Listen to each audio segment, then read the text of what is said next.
Estás escuchando Literatura Juvenil para Escritores, el podcast en el que charlamos del mundo juvenil sin tabús ni tabujos. Al habla Laura Tárraga, escritora juvenil desde 2016 y todavía no he descubierto cuál es mi género literario. Y hoy no estoy sola, sino que hay otra personita conmigo. ¿Quién se esconde tras el segundo micrófono? Lucía Gutiérrez, traductora audiovisual, directora de doblaje y editora de Ediciones Freya. Que empiece el episodio.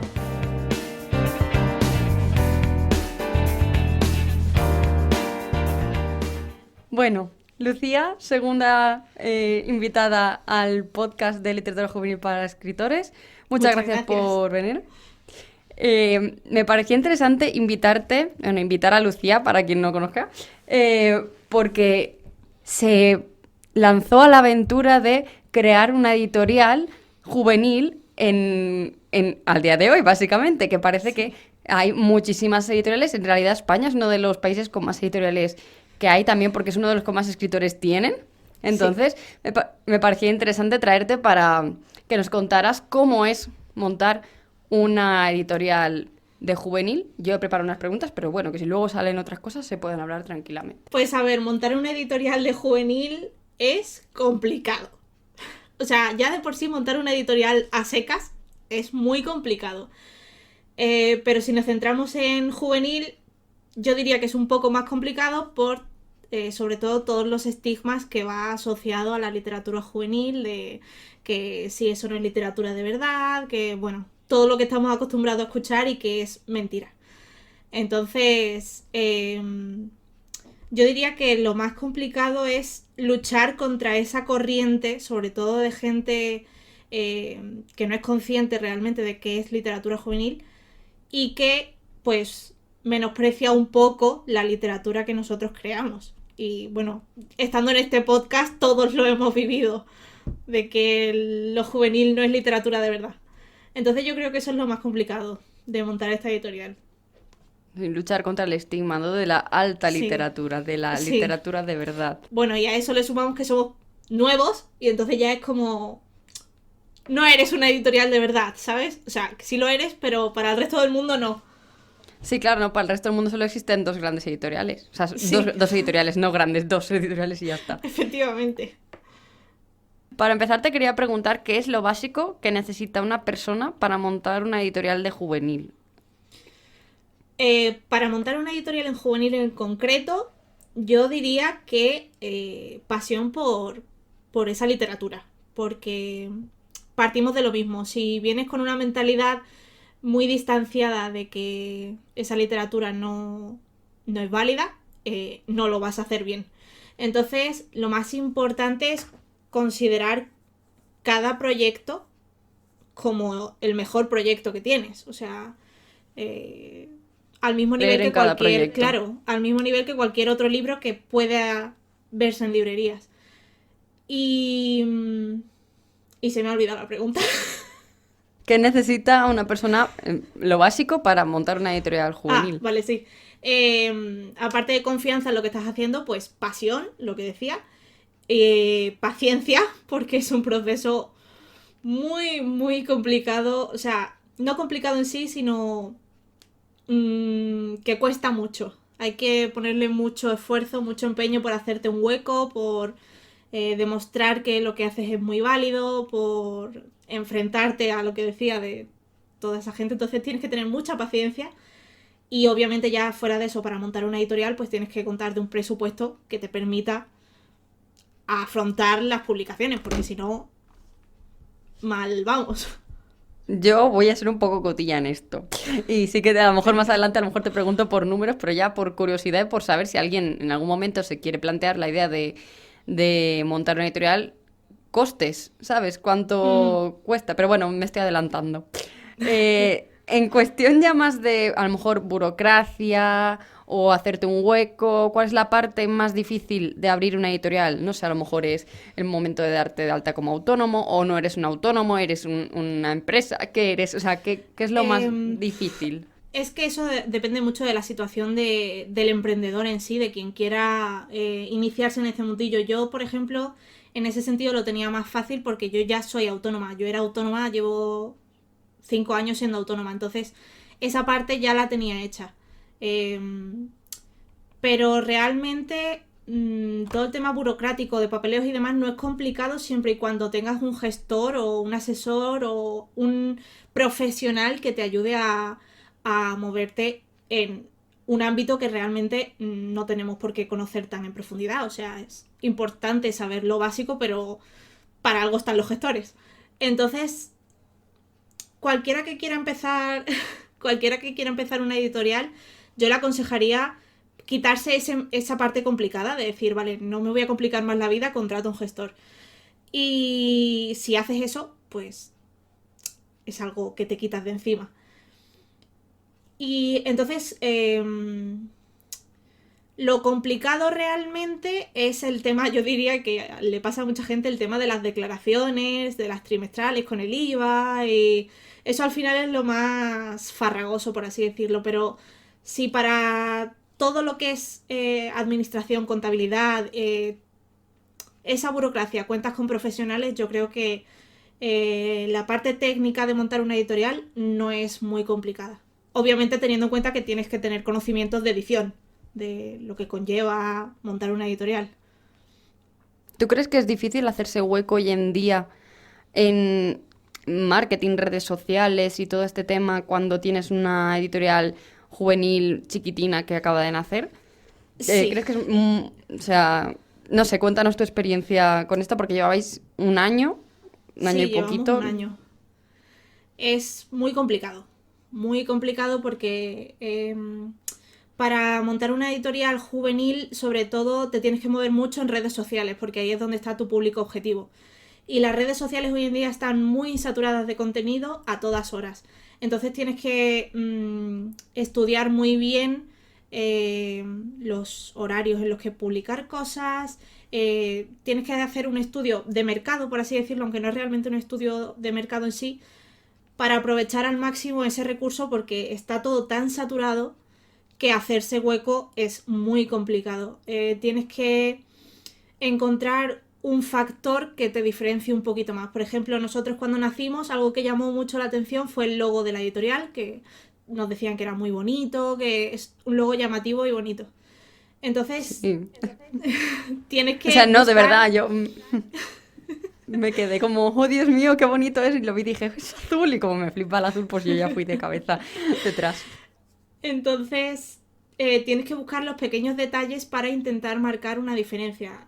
Ya no solo en el tema visual de construirte una marca y demás que sea estético, sino en el resultado de los libros, porque si con la excusa, entre comillas, la excusa de ser una editorial pequeña descuidas el producto, al final te estás echando piedras a ti mismo. Entonces, tienes que jugar al nivel de las grandes con la condición de que eres pequeña. Y yo creo que eso es lo más complicado para hacerte el hueco, porque obviamente no tenemos los presupuestos que pueden tener Planeta. Entonces, conseguir ese hueco es de mucho esfuerzo, mucha perseverancia, ser constante de lo que haces y cuidar tu producto. Esto que has dicho del presupuesto, que no tienes presupuesto como las grandes, me plantea la pregunta, me ha salido ahora así de repente, si alguna vez os habéis visto en la posición de escoger entre dos historias muy buenas para cierto momento, porque a lo mejor el presupuesto no da para las dos, o para el número que sea. Realmente nosotros no nos hemos visto todavía en esa tesitura, porque nos planteamos un calendario editorial fijo, en el sentido de, vale, al año queremos sacar, no sé, 8 libros. Y entre esos 8 libros vamos explorando en los manuscritos. Si, por ejemplo, cogemos uno de ciencia ficción, pues ya tiene que gustarnos otro infinitamente más de ciencia ficción para poder meterlo. Entonces nos vamos moviendo no tanto por el presupuesto, sino por el calendario que queremos construir. Entonces hasta ahora no nos hemos encontrado en esa situación de por presupuesto tener que elegir uno u otro, por eso, porque vamos construyendo un poco el calendario según lo que ya vamos teniendo. ¿Recomiendas tener alguna publicación en desarrollo antes de lanzar la editorial como tal?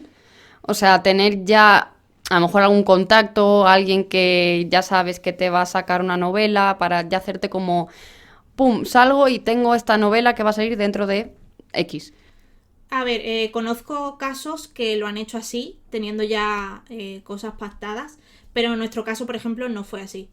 Nosotros sí salimos al mercado, por así decirlo, con la idea de que nuestra primera publicación iba a ser una antología, porque es un buen método para que se mueva la convocatoria, sí, se mueva la convocatoria, conozcas a gente, se presentan muchos escritores, ahí ya vas viendo algunos nombres que a lo mejor te destacan un poco más porque los eliges para la antología.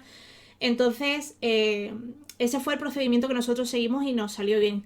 También conozco otras editoras que han hecho lo contrario, de decir, buscamos manuscritos y que le lleguen manuscritos y luego anuncian la editorial. ¿Qué pasa con esto? Que teniendo en cuenta el mercado que hay actualmente de tantas editoriales piratas, a mí me da la sensación de que eso quizás pueda llevar a pensar a la gente a decir, ¿tú quién eres? ¿Qué editorial tienes? Que no encuentro nada de ti, no sé nada de... Entonces, si llevas esa iniciativa y tienes una buena red de contactos que te permite hacerlo, pues sí, es un buen recurso. Pero porque ya cuentas con una base detrás de gente que te conoce, que sabe que eres de fiar, que no vas a estafar a nadie. Pero si vas totalmente de cero como nosotros, que nuestras redes de contactos era más bien escasa, yo creo que lo más recomendable es salir como editorial y decir, vale, buscamos manuscritos. O vale, abrimos esta convocatoria. Empezar de cero para que la gente no pueda llegar a pensar que lo que quieres es aprovecharte del anonimato. Entonces, los dos métodos son válidos, pero depende un poco de la situación de cada uno. Sí, tiene que mirar a ver cuál es el mejor en tu Sí. situación, ¿no? Vale. Ahora sí, ya viene la pregunta salseante de ¿cuánto soléis invertir por publicación más o menos? Tampoco no te quiero poner en un apuro, más o menos lo que... algo así, para redondear, hacernos una idea. Es que depende muchísimo del libro, porque partimos de la base que al ser una editorial pequeña imprimimos bajo demanda. Quiere decir que no sacamos grandes tiradas de libros como puede sacar una editorial tradicional. Nosotros vamos por lotes pequeños. Entonces se paga según al lote que vayas a pedir. Partimos de ahí. Luego también depende de cómo sea el libro en sí. De si tiene ilustraciones a color, cuántas páginas tiene, el acabado de la cubierta que le quieras dar. Y sí, y ya. Entonces, hay que tener todos esos factores en cuenta. Ahora, el salseo, que es lo que hemos venido aquí. Exacto, soy como en la Resistencia, yo vengo a preguntar cuánto. Pues a ver, vamos a poner un libro, no sé, 400 páginas, ¿vale? Un libro 400 páginas de un gramaje de 90, que es gramaje estándar, más o menos, ¿vale? Solo la impresión del libro te puede, en la imprenta en la que nosotros estamos, esto luego como todo, el mercado tiene sus precios y según la imprenta en la que estés te sale más caro o más barato. La imprenta en la que nosotros estamos, creo que la impresión de 100 ejemplares, no sé si eran entre 400 y 500 euros aproximadamente, solo la impresión del libro. Y luego a eso le tienes que sumar la parte que se queda el autor, obviamente, los envíos, el IVA, la rentabilidad por parte de la editorial, de decir, vale, tengo que llevarme cierto porcentaje por la corrección, por la maquetación, por todos esos servicios que hacemos hoy por hoy nosotros, pero que tienen que reportar algo. Y luego, claro, como nosotros funcionamos con preventas, regalos y demás, pues a ese precio también le tenemos que sumar esos regalos. Entonces, en una publicación de un libro de 400 páginas nos podemos estar poniendo que la inversión sean unos 1.200 aproximadamente, porque claro, también depende de la ilustración de la cubierta, lo que te haya costado, eso no lo tengo en cuenta porque depende de otros factores, pero lo que es la producción del libro en sí, podemos estar hablando, sí, de eso. Sí, más o menos lo que me esperaba yo, ya Sí. por lo que ya he hecho en Y a ver, autopublicación y tal, pero recordamos por que curiosidad. hablamos a nivel pequeño. Obviamente, si esto nos vamos a grandes escalas... No, la a ver, cosa esto se va va de mano, porque además, claro, es que de imprimir bajo demanda a hacer las tiradas, que ahora no me sale cómo se llaman, las de grandes tiradas, que Offset, tienen sí, otro la nombre. normal. sí, que te sale más barato conforme más libros pidas, Sí. pero eso es una burrada, o sea, entonces... Sí, nosotros no podemos Sí, estamos asumirlo. siendo realistas en cuanto a una editorial chiquitina. ¿Qué peso tiene o qué peso le tenéis que... se le A ver, me voy a explicar bien. El autor, ¿cuánto poder tiene a la hora de publicar una novela? Porque sí que es verdad que a veces puede haber autores que se les suba un poco a la cabeza y quieran ponerse muy rectos en cuanto a Sí. sus publicaciones. Pues a ver, nosotros de momento no hemos tenido ningún problema con ningún autor, o sea, hemos llegado siempre a consenso, pero en nuestro caso, en nuestra editorial, hablo siempre de nuestra editorial, el autor tendrá a lo mejor un 60% de decisión en ciertos aspectos. Por ejemplo, en temas de corrección, por lo general va a pesar más el criterio del corrector, porque para algo se dedica a eso, siempre y cuando no cambies cosas de trama, de lo que es la chicha del libro. Entonces, en la corrección, por ejemplo, tiene más peso la editorial.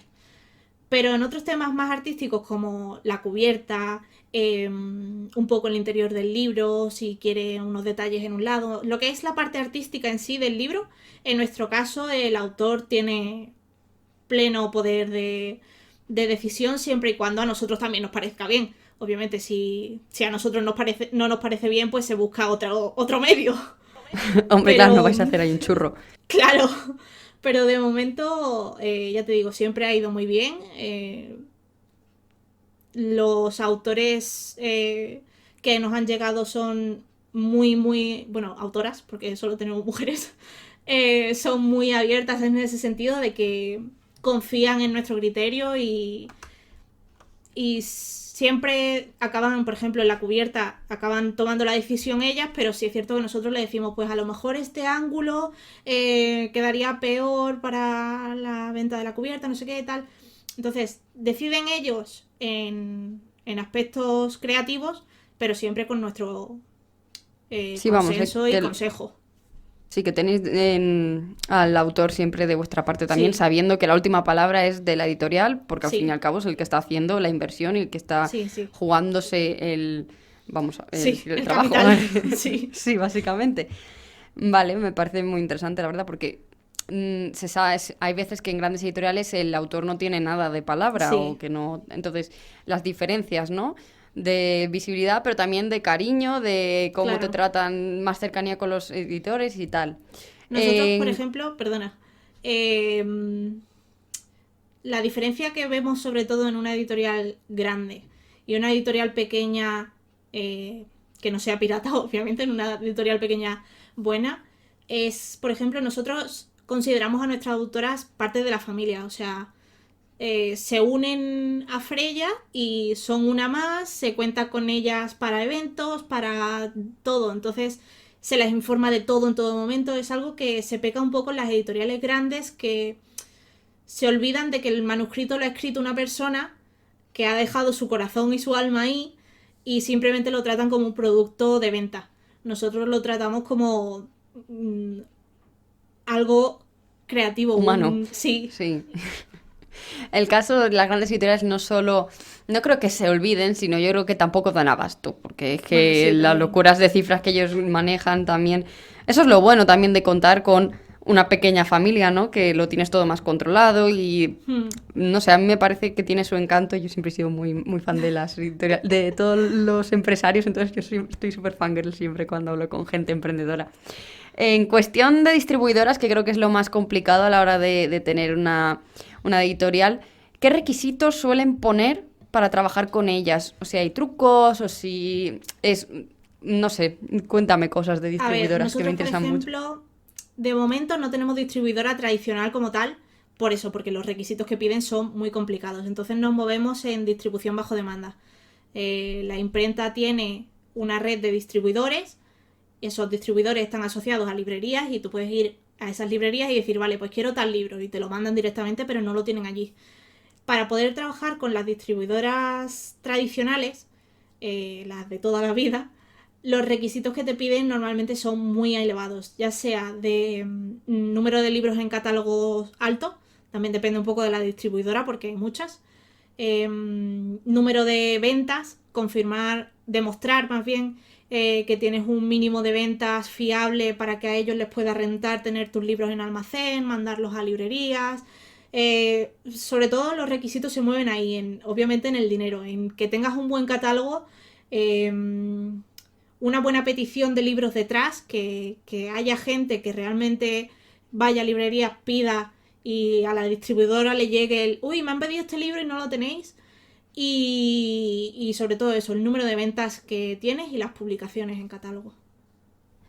Sí, de tener una distribuidora, tengo entendido que se llevan entre el 55 y el 60% del PVP, creo que es, ¿no? No sé cuántos habrán dicho. No, la tradicional creo que se lleva el 30. Bueno, a ver, también depende de qué distribuidoras tradicionales, claro. Pero las grandes van a pedirte lo que quieran, pero no. Las distribuidoras a las que a lo mejor nosotros podemos acceder, que son un poco más pequeñas, entre el 30, 40 aproximadamente, se suele mover por ahí. Claro, estas cosas que hay que tenerlas en cuenta a la hora de poner el precio al libro también, sí. ¿Sabes? Cuánto se va a llevar cada uno. Yo que siempre he sido una que he odiado siempre la contabilidad de todo esto, ya sí. La cabeza. Y por último me gustaría preguntarte qué te hubiera gustado saber antes de montar Freya para estar preparada. Bueno, tanto tú como Nacho, que es la otra parte del equipo. Pues la verdad es que no lo sé. Realmente soy una persona que en ese sentido prefiere ir a ciegas. Lo típico de te dicen, ¿qué le dirías a tu yo de hace 10 años para que aprenda? No sé qué. No le diría nada, porque si no, no va a aprender. Entonces, ¿qué me habría gustado saber? Realmente nada en sí, porque yo ya partía de la base de ser autónoma, entonces sabía que ser autónomo, emprender un nuevo negocio, es muy complicado. Quizás sí que me habría gustado saber que las redes sociales pueden llegar a ser muy tóxicas. O sea, que ya lo sabía, pero no lo había vivido yo, porque la que lleva las redes sociales de Freya soy yo.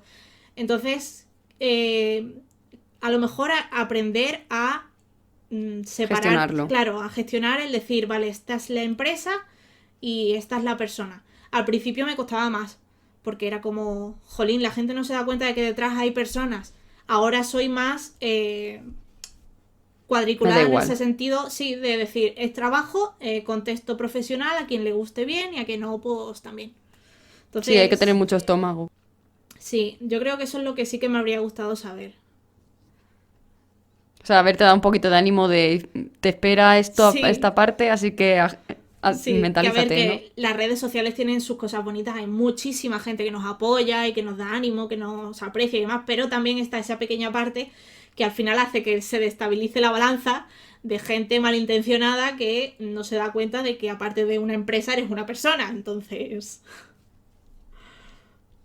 Básicamente eso es con todo. Estamos hablando con personas, aunque no les veamos la cara a todas horas, aunque nos podamos esconder tras un perfil anónimo. Hay gente y tiene sentimientos y no sé, yo creo que al principio la base está en el respeto mutuo. Aunque si no te gusta algo, puedes decirlo de otras formas o simplemente puedes no decirlo.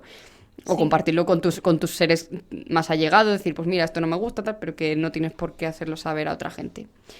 Pues nada, muchas gracias por contestar a todas las preguntas, Lucía. Por último, ya sí que para acabar, te voy a pedir que recomiendes una novela o algo de literatura juvenil que te haya gustado mucho, o que estés leyendo, o que ya hayas leído. A ver, lo que siempre voy a recomendar, y que más que juvenil es young adult, es La biología de 6 de cuervos, de Leigh Bardugo, porque la llevo en el corazón hasta la muerte. Si luego nos quedamos en el ámbito nacional, ahora mismo, por ejemplo, estoy leyendo El buscador de estrellas, de Maeva Nieto, publicado por ELA Ediciones, y me está gustando mucho, porque es una novela cortita que mete temas muy importantes, como diversidad, racismo y demás, todo metido en un mundo fantástico, y la verdad es que me está encantando cómo se está llevando todo. Ah, pues qué guay, me lo apunto yo también, ¿por qué no?